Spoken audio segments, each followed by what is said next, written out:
भगवंताची भक्ती करण्यासाठी कुठे जाऊन, कुठं यात्रा काढून, कुठं वाऱ्या करून, कुठं तीर्थाला जाऊन मग भक्ती करा असा संदेश कुठेही कधीही दिला नाही।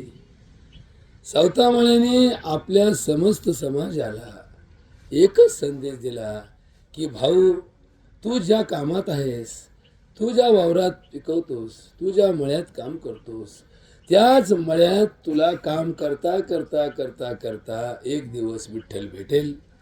म्हणून विठ्ठलाला भेटण्यासाठी इकडं तिकडं उड्या मारीत फिरण्यापेक्षा तुझ्याच मळ्यात तू करत असलेलं काम भगवंताचं नामस्मरण करून कर। भगवंताची भक्ती करताना काम करत राहा आणि एका मुखात नाम आणि हातात आपलं काम असं कर कर कर। एक दिवस भगवंत नक्कीच तुला भेटेल, तुलाच दिसेल। हे सांगताना सावता महाराजांनी अनेक अभंग दिले, त्यापैकी सगळ्यांच्या परिचित असणारा आपला अभंग, की ज्या अभंगाचं गायन मात्र सुंदर केलं जातं पण त्या अभंगाचं आचरण मात्र आपण कधी करीत नाही। आणि म्हणून आज निवडलेला अभंग सावता महाराजांच्या गाथेतील अभंग आहे। कांदा मुळा भाजी अवघी विठाई माझी, लसूण मिरची कोथिंबिरी अवघा झाला माझा हरी, मोठ नाडा विहीर दोरी अवघी व्यापली पंढरी, सावता म्हणे केला मळा विठ्ठल देखियला डोळा। बस आता हे थोडं समजून घ्या।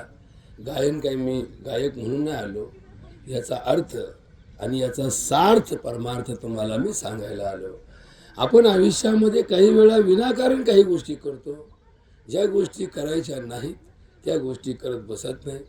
आता आजच बघा, मी पोरांना विचारलं गाद्या कशाला आणल्यात, ते म्हणले मग हे झालं का मग आम्हाला कायगाव टोक्याला जायचं। कायगाव टोक्याला काय वाहतं? नदीच वाहते ना, पाणीच वाहतं ना। वाहतं पाणी कायगाव टोक्यात ना, आपल्या इथं कोणतं पाणी का थांबलेलं पाणी आहे का? याचा अर्थ नीट समजून घ्या। विनाकारण काही गोष्टीमध्ये आपण हा अट्टहास धरतो आणि त्या अट्टहासापासून होतं काय माहिती का? विनाकारण हा सगळ्या उपद्रव तयार होतो। कोणाला या गोष्टीचा खर्च वाढतो, कोणाला या गोष्टीसाठी नाही म्हणता येत नाही, मग कामधंदे सोडून जावं लागतं। आणि मग जाऊन पाहिलं काय, तिथं नदीत जाऊन सोडायचं आणि तिथं देऊन सोडून द्यायचं। इथं सोडलेलं पाणी कुठं जाणार आहे? नदीलाच जाणार आहे। याचा अर्थ नीट लक्षात घ्या। बघा, परमार्थामध्ये काही गोष्टी फार महत्त्वाच्या असतात, त्या लक्षात ठेवा। आपण आपल्या धर्मसंस्कृतीमध्ये प्रत्येक माणूस गेल्यानंतर त्याचं दहन करतो, त्याला जाळतो। का बरं जाळतो?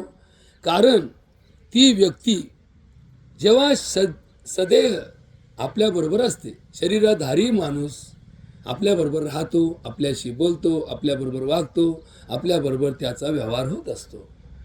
मग ज्या वेळेस ती व्यक्ती जाते त्यावेळेस जातो फक्त तिचा आत्मा, इथं राहतं ते शरीर। शरीर कसं आहे? शरीर नाशवंत आहे। मग जर समजा तुम्ही ते शरीर जाळलं नाही, ते तसंच ठेवलं, काही दिवसांनी काय होईल?